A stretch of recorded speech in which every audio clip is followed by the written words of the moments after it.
The Emmy nominations are out. We're going to talk about all of that, as well as 6 shows getting reviewed, including Maya Rudolph in Loot and the critically acclaimed The Bear. Let's talk TV.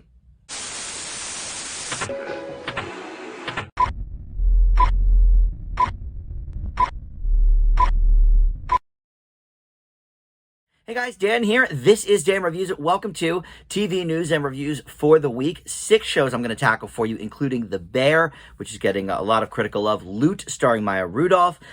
We've got Chloe, Dead End Paranormal Park, an animated series over on Netflix, and a couple of Latinx-flavored HBO Max programs, Gordita Chronicles and Menudo, Forever Young. But before we get to all of that, it's time to talk the news, and as I mentioned, it's the Emmy nominations are in. We've got them all, and I'm going to do a separate video probably in about a month as we get closer to the award ceremony, because it's usually like in the middle of September. So my buddy Tim is going to join me for some Emmy, will win, should win kind of commentary. But just to kind of briefly run down some of the big awards.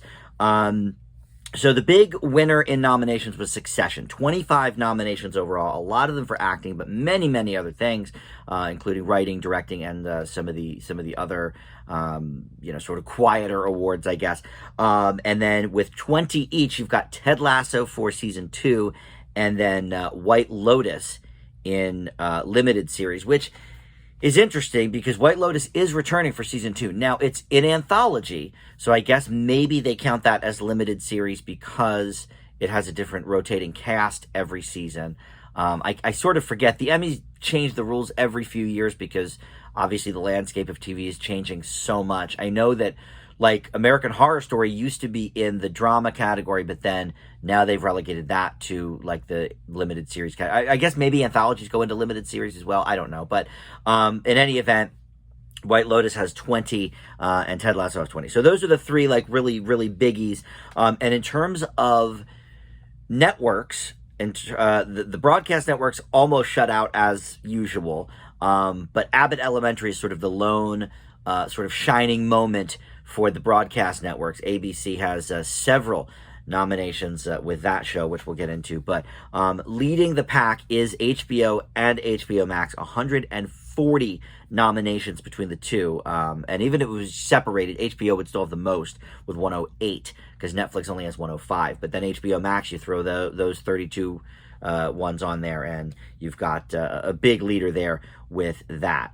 All right, so getting into the specific categories: drama series, Better Call Saul, Euphoria, Ozark, Severance, Squid Game, which is the first nominated show ever in a foreign language for the Emmys for outstanding program, whether it's drama or comedy. So Squid Game, Stranger Things, Succession, and Yellow Jackets. And you may think Better Call Saul is on its last legs here because of the final season, but I think because of these new episodes they're putting out that just started last week for like the final half of the last season, I think Better Call Saul is going to get another year at the Emmys. Now, it won't get another year at the Golden Globes because that goes in January. So that'll be for the calendar year. So, but with the Emmys, since it happens in September, I think the end of May is kind of the cutoff for that. So for comedy series, you've got Abbott Elementary, Barry, Curb Your Enthusiasm, Hacks, Marvelous Mrs. Maisel, Only Murders in the Building, Ted Lasso, What We Do in the Shadows. And then for limited series, Dope Sick, The Dropout, Inventing Anna, Pam and Tommy, and The White Lotus. And again, White Lotus is the only one of those that is coming back for a second season. So I don't know, but maybe because it's an anthology, they put it in that category. For lead actor, in a drama, you've got Jason Bateman for Ozark, Brian Cox, Succession, Lee Young-jae for Squid Game, Bob Odenkirk for Better Call Saul, Adam Scott, Severance, and Jeremy Strong for Succession. Lead actress in a drama, 2 from Killing Eve, Jodie Comer and Sandra Oh, Laura Linney for Ozark, Melanie Lazinski for Yellow Jackets, Reese for The Morning Show, and Zendaya for Euphoria. And then in the lead actor and actress for comedy, you've got Donald Glover for Atlanta, Bill Hader for Barry, Nicholas Hoult for The Great, Steve Martin and Martin Short for Only Murders, and Jason Sudeikis for Ted Lasso. And then lead actress Brosnahan for Marvelous Mrs. Maisel, Quinta Brunson for Abbott Elementary. She created it, so she's up for 3 different categories. I believe writing is the other one. So, and she now has set a record for the first person of color, I guess, to be nominated for 3 major Emmys in the same year. Something like that, or at least in the comedy category. Kaylee Cuoco for The Flight Attendant, Elle Fanning for The Great, Issa Rae, that'll be the final season for Insecure, and then Jean Smart for Hacks, and I guess we'll do limited as well. Lead actor for limited series or movie, Colin Firth for The Staircase. Boy, that was great. Andrew Garfield for Under the Banner of Heaven, Oscar Isaac, Scenes from a Marriage, Michael Keaton for Dopesick, Hamish Patel for Station 11, and Sebastian Stan as Tommy Lee and Pam and Tommy. That was a great performance. And for lead actress in a limited series or movie, Toni Collette for The Staircase, Julia Garner Inventing Anna, Lily James for Pam and Tommy, Sarah Paulson for American Crime Story, Margaret Qualley for Maid, and Amanda Seyfried for The Dropout. Julia Garner also is nominated, by the way, in lead or a supporting actress for a drama in Ozark. So she's working a couple of nominations there. I think that's kind of all we'll go over now. There's a lot of other things to talk about. But like I said, my buddy Tim and I are going to do our who will win, who should win, and who got snubbed kind of commentary. I will say there's a few snubs right off the bat that I for sure noticed. This Is Us in its final season got nothing. I think it got 1 nomination for like best original song or something, something, very minor. But I am floored that, one of the last great broadcast network shows that does very well in the ratings, does very well with critics, but they can only really pick so many shows. And even though they've expanded the field to 8 in most categories, you're looking at the usual suspects. Ted Lasso in the supporting categories for acting, has like 5 nominations between actress and actor.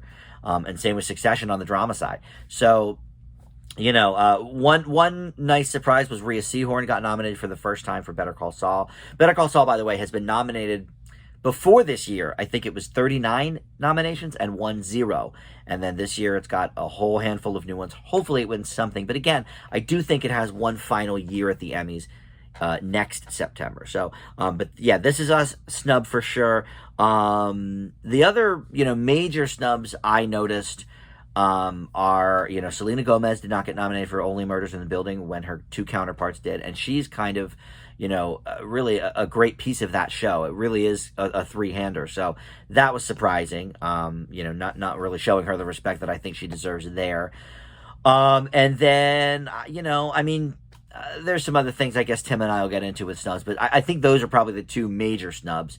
As far as I'm concerned. So, all right, well, look, let's move on to the reviews. I'll have more news for you next week, but, obviously the Emmy nominations coming out was so huge, we sort of put all the other news aside to talk about that. So, let's get to the review, shall we? The Bear is first, and this is on FX on Hulu, starring Jeremy Allen White. It is his first big role since the ending of Shameless. He played Lip on Shameless for, I think, the whole run of the show. I gave up on it in like season 4, but I think he was on till the very end, which is why we haven't really seen him doing, other things. But essentially, this is, I don't know if this is based on a book or anything. I don't think it is based on, a real person, but it was created by Christopher Stoner.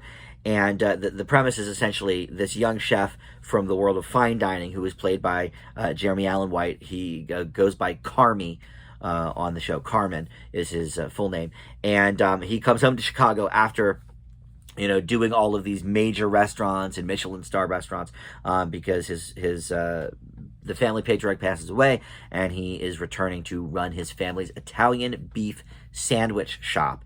And there's a ton of clashing between him and the other people that are there, some of whom he is related to, his cousin specifically, I guess. But I didn't really know anybody else, to be honest, from this show. There is a guy by the name of, what's his name? Lionel Boyce, who I looked familiar to me, but I looked him up. He's in this band called Odd Future, but other than that, he hasn't really done any major acting. And then Abby Elliott has a supporting role. She used to be on Saturday Night Live, and she's Chris Elliott's daughter. But other than that, there's a few people that have come in as guest stars. Joel McHale's in the 2nd episode. Oliver Platt is also in the 2nd episode. So Look, this is getting a lot of buzz, so I was very excited about it. And in some of the movie groups I'm on Facebook, we talk sometimes about TV shows as well when there's something that really pops. And there's been a lot of chatter about this show and comparing it to the movie Chef, which is one of my all-time favorite movies. I loved Chef. I've seen it so many times. I recommend it to everybody.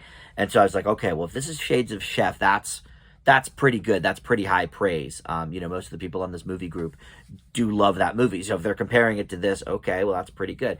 So I watched it, and I gotta say, this could be the best show of the year so far, right up there with like Severance. It's fantastic. It's phenomenal. I've seen 3 episodes so far. All the episodes are up. I think there's only 8 total. So you could binge this in an afternoon. They're only half hour, 33 minute episodes. But everything works about this. The script is so great, and it's funny in parts, and it's, sort of not emotional necessarily, but there are some dramatic moments for sure. But this guy is definitely kind of fish out of water, because he wants his kitchen to run like a, fine restaurant, and nobody is used to that, so they're two kind of different ways of doing things, trying to blend together to save this restaurant, because the other thing is, well, he could just, sell out his shares of the restaurant to his the rest of his family, and he could leave. But he's come on some hard times as well, which I think we're going to find out more about as the episodes go on. But the performance from Jeremy Allen White, which I admit I didn't even know his name. I only knew him as Lip. From Shameless. It's one of those shows where they sort of give you a barrage of names at the front, but there's like 10 people in the show, so I never really knew who was who. But this guy has definitely got a career post Shameless, for sure. This is an amazing performance, and not only that, but everybody just works together so well. The chemistry with the cast is fantastic, and the whole fish out of water thing has been done to death, really, right? We've done it in so many different ways, but this is a little bit different in that it's his homecoming. And we've seen that before too, people sort of falling on hard times, or somebody dies in the family and they have to come home and sort of, either, slum it a little bit, or whatever the case may be. So this is nothing that we haven't seen before in its plot, I guess, but the script is fantastic. Everybody has a defined character, really, in that first episode almost. And there's a lot of people in this show as well. I'd say there's, 5 or 6 main characters, and then, 6, it looks like. And then, some of the guest stars and the recurring and stuff. But, I definitely see some of the Chef connections just in the respect of how a kitchen works and how realistic it is. I've heard from many people, how realistic the movie Chef was. And I've also heard from chefs that the movie Ratatouille is honestly pretty, not with the rat part, but the part about how a kitchen works and stuff. And this is the vibe from this show, that they've really done their homework on this. I don't know if this guy that created it is a chef himself or whatever, but these people went to the CIA, the Culinary Institute of America, not the Bang Bang one in DC, but I have friends that have gone to CIA, and I know that that's very, very tough. But it's already been renewed. Thank God it was renewed last week. So I would, or maybe it was just renewed yesterday. So I would have had that news if we're doing regular news. But yes, The Bear coming back for season 2. Very excited already. I hope this is one of these shows where I hope it gets 10 seasons, because I'm loving it so much. I don't really have a negative to say about it. To be honest, it's really great. Oliver Platt was in Chef, by the way. So I think it's interesting that they brought him in for episode 2 of this program, to really sort of seal that Chef connection. But, everything's firing on all cylinders here. I can't recommend this show enough. I don't generally give A pluses unless I've seen the entire season of something, and even then it's pretty rare. But I will leave The Bear with an A. It is easily right up there with Severance as, one of the best programs I've seen all year. All right, so let's go next to Loot. This is on Apple TV Plus. So this is getting some high-profile stuff because of Maya Rudolph's involvement. She is the star of it, and it is essentially she plays this woman, Molly, who finds out in the very, first scene of the first episode that her husband has been cheating on her, but she is, and they are as a couple, just, I think they're billionaires. Is the bit, multi-billionaires, I guess. And Adam Scott plays the ex-husband. He's sort of on a recurring basis. I don't know if he's in any of the episodes except for the first one, but he's the husband. And so she enters the real world of work and trying to figure out how the world works and how, what's her place in it. She obviously gets a huge bunch of money from her, her divorce settlement. So how how does she go about her life? And it turns out she has this charity she didn't even know existed, and she wants to give back to the community. So she wants to sort of be a part of this charity, and obviously she doesn't know what she's doing, and she, it's a little, I think it's poking fun at like some of the Kardashian type people who think that they're doing good in the world and really have no clue. But you've also got Joel Kim Booster and Ron Funches here, who are both very funny. Nat Faxon as well, and then Michaela J. Rodriguez plays sort of the woman who runs the charity. And I don't know, she looks familiar, but I honestly don't know what I've seen her in. But look, Maya Rudolph, she has done so many different great TV shows, and they're all, in different ways. This one is definitely more broad than some of the stuff, but she did that show, I think it was called Forever, with her old SNL buddy Fred Armisen, and that was on Amazon Prime, and that was very good, but it was very like sort of cerebral, and it was about the afterlife and that kind of thing. But I think this is definitely a funny show. It's got moments. I think at times it goes a little too much for like the easy gag. And unfortunately, I do think that's, sort of Ron Funches. Like, he's sort of carved out a niche for himself. I don't know if you've really seen him in anything else, but I first took note of him in that, what was that show? Not Undeclared. Undateable, that's what it was. And he plays a similar character in kind of everything I've seen him in, and I think he's funny, but he's sort of the dumb-ish friend, and he sort of throws off little silly lines and stuff. He's sort of the Joey, I feel like, of the group. And then you've got Joel Kim Booster, who's playing one of the hangers-on of Molly, and so he just doesn't understand why they're even doing the charity work. But, look, we've seen this before kind of with, I would say the best example of this sort of concept is Arrested Development, a family in that sense with, all of this money that is trying to sort of get a name back for themselves and do good in the world and this, that, and the other thing. And it's just everything they do sort of is falling apart. And so it's that same kind of principle here. I think it's funny. I think it's got potential. But at this point in time, I don't think Loot is quite to the level where it needs to be, especially with some of the talent involved. You've also got Natasha Lyonne, by the way, executive producing, and I love her in Russian Doll, and she executive produces that program. So it's got a lot of, good power behind it, but I think the writing needs to be sharpened up a little bit for this to become, like a really solid comedy show. But I think it's certainly watchable. I got laughs from it. And I think Maya Rudolph is going to be the one that really kind of sells this sort of persona. And you believe it, because she does have that kind of air about her, right? So I leave Loot with a B. All right. Up next, we're going to talk about, on Netflix, we've got, let's see, Dead End Paranormal Park is the name of it. This is a fantasy, horror, comedy, animated show. So it's a lot of things. It's based on these graphic novels called Dead Endia. And there's also a web short called Dead End. I guess they're sort of, I don't know if one's based on the other already, but this is sort of all a part of that collective. And the only name, again, here's a show where I don't really know a lot of the people. Emily Osment is the only person who does a voice that I'm familiar with. But the basic premise is there's a group of these employees, Barney and Norma, who work at a haunted house at a theme park during the summer. But they discover it may, in fact, be a portal to hell. So they're joined by two of their buddies, Pugsley, who is Barney's pet dog, but sort of comes to life. He becomes possessed, and then Courtney as well, who is Emily Osment. She is a 1,000-year-old demon, and so they all sort of have to work together and face the enemies of the day at the amusement park. This is a really fun show.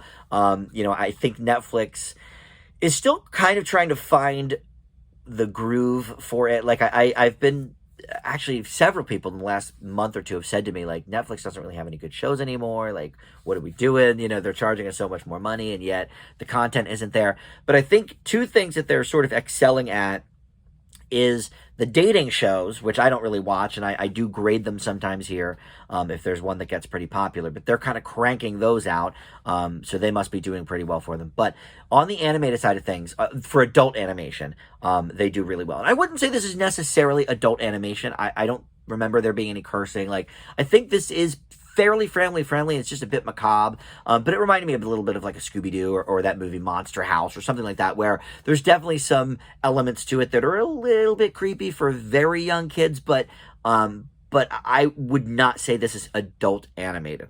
However, it is interesting to note that the queer love in this show is very present. Barney is non-binary, and they don't really harp on it. In fact, I didn't really pick up too much on it, but I read an article about it, and I was like, okay, cool, that makes sense, that they would be from the design of the character, but it's funny to me, like, working at a movie theater, how parents are like so up in arms about Disney doing a lesbian kiss in Lightyear and a little relationship in that movie. Keep love and sex out of the Disney movies. All right, well, that's been since the 30s, so what can I say? But that's a different tangent. But Netflix specifically, and I guess there's others too. I think Cartoon Network as well, but Netflix specifically has a lot of queer themed cartoons. Like the new She-Ra show, and but I guess because it's on a smaller scale than a Disney, nobody really cares or nobody pays attention. But like, these are all shows aimed towards tweens and younger, and adults can certainly enjoy it. I laughed a good bit in this show, but it's funny to me that parents are so up in arms at Disney for that kind of stuff. But there's so much queer stuff in Cartoon Network shows or Adult Swim, I guess, more specifically. But I guess Cartoon Network too, though, and the Netflix animated stuff, and Central Park on Apple Plus, has some stuff with that as well. So it's funny to me that we see queer stuff in cartoons now constantly, just not maybe on as big of a scale as like a Disney Pixar movie. But this is a pretty good show. I'm excited to see kind of how these characters progress a little bit. It does seem like it's going to be kind of villain of the week, monster of the week kind of thing, which I like. I don't think animated shows that are largely aimed at probably 10 to 13-year-olds need a through line. I think we can have the characters, as standards, but I think each episode could have its own separate villain or whatever. I think that's perfectly fine. But yeah, this was another pretty enjoyable one. This is a good week so far. I'm going to give Dead End Paranormal Park a B+. Let's move now to Chloe. This is on Amazon Prime Video. It was originally aired in February on the BBC, but it just dropped a couple of weeks ago on Amazon Prime, and so it's 6 episodes, and as far as I know, it's just a mini-series. They're not going to do more of these, but this is basically featuring Erin Doherty. She's the star of this as Becky Green. You'd think the star would be Chloe, but no, not so much. The star is Becky. Chloe does factor into it, but in any event, the director of Sex Education on Netflix is the creator and writer of this, named Alice Seabright. That's a really good show, Sex Education. But basically, this woman, Becky, through a variety of alter egos, becomes a powerful woman, well connected with many different people, sort of stealing identities and lurking her way into some high function parties and soirees and such, that she gets to kind of know people that way, and it's all about sort of her pretense, people maybe finding out along the way who she is and whatever. I haven't watched all 6 episodes. I've seen the first 2, but her friend Chloe is from childhood, and she committed suicide. So that is a big sort of centerpiece of this. She sort of was stalking her, profiles, her online stuff. So in any event, that's the basic premise. This is sort of interesting. Again, I'm not sure how completely original it is. We've seen a lot of actually true crime stuff lately in the last couple of years about people assuming identities and stuff. But there is a big mystery element to this, because even us as the viewer, a couple of episodes in, I still am not positive who this woman really is. Who is the real Becky, if there is such a thing? So I think that's very interesting. The acting here is very good. I'm not familiar with this woman, Erin Doherty. Let's see if we know her from something. Oh, she's on. Okay, if you're a Crown watcher, you'll know her then. She played Princess Anne in the 3rd and 4th seasons of The Crown. So that may entice you to watch it. I don't watch The Crown, but that's where I guess people would know her. The only person I really know is the guy that played God Friended Me from that CBS show a couple of years ago, Brandon Michael Hall. He was also on Search Party for a few years. So, he is American. I think of the people in the cast, I think he is the only one that's American. Everybody else, I think, is genuinely British. But yeah, this is an interesting show of like intrigue and stuff. I'm curious to see. It's one of these things where they're sort of just dropping pieces as we go, and so each episode you learn a little bit more about the different characters and a little bit more about Chloe's story herself and Becky's friendship with her growing up. And so there's some interesting threads to this. I can't say it's wholly original, and I think we've seen enough true crime stuff. This does seem like a fictional version. I don't think this is based on anything real, but we've seen a lot of true crime stuff lately with like people assuming different identities and that kind of stuff. But yeah, the writing here is pretty sharp. So for only 6 episodes, it's another one that you could probably binge in a day if you have an afternoon. They're only hour-long episodes. So I would say go for it. I give Chloe a B. Maybe even a B+, but, for now I'll leave it with a B. This is one of these where it sort of depends on how it ends, in the last half. But, all right, so let's go over to HBO Max for our last 2 shows. These are both sort of Latinx flavored, Latinx themed. And Gordita Chronicles is first. This is a half-hour comedy. It's a single-camera show. There's no laugh track here, but it's about a family that is going from the Dominican Republic to Miami. They emigrate in that first episode, and the father is a rising exec at an airline. However, he gets in a little bit over his head. He didn't quite understand how much is taken out in taxes in America and some other things. So the family is struggling a little bit to figure out, what kind of life they're going to lead in Miami. And this is from executive producers Eva Longoria and Zoe Saldana. Heavy hitters. Eva Longoria, she's been producing a lot of really great Latinx shows. And I, as far as the cast, I don't really know anybody except the matriarch of the family, who is Diana Maria Riva. She has been on a lot of different sitcoms over the years. She was on Man with the Plan. She was on the one with Cal Penn where they were trying to get their citizenship. It was a good show too. Sunnyside. She was on that. So she's been in a lot of sitcoms lately, so I recognized her. But really, the breakout here is, the kids. Olivia Gonzalez, Savannah Nicole Ruiz. Olivia plays, I think, the younger of the daughters. And at first I was like, I'm not sure how I'm feeling about her. She's a little bit over the top. She's a little bit unrealistic and unbelievable. But as the episodes went, I watched 2 episodes of this. I really was getting to like her playfulness with the character. She is, kind of a no-name actor that they just picked for this part, and she is really turning it into something I think memorable. I think she is very funny in the show. And even the first episode, like the premise of the first episode is, she's trying to fit in at school, and she's kind of an outcast because of the new family, and they're Latino, and she pretends that Gloria Estefan is her cousin or aunt or something, and so she's going to get her to sing at the school dance. And so it's this sort of comedy of errors and lies and stuff that sort of builds on top of itself. And it was funny. It was a funny premise. And Gloria Estefan, of course, I think right away did the theme song for One Day at a Time, so she's already got her roots in sort of the Latinx sitcom world.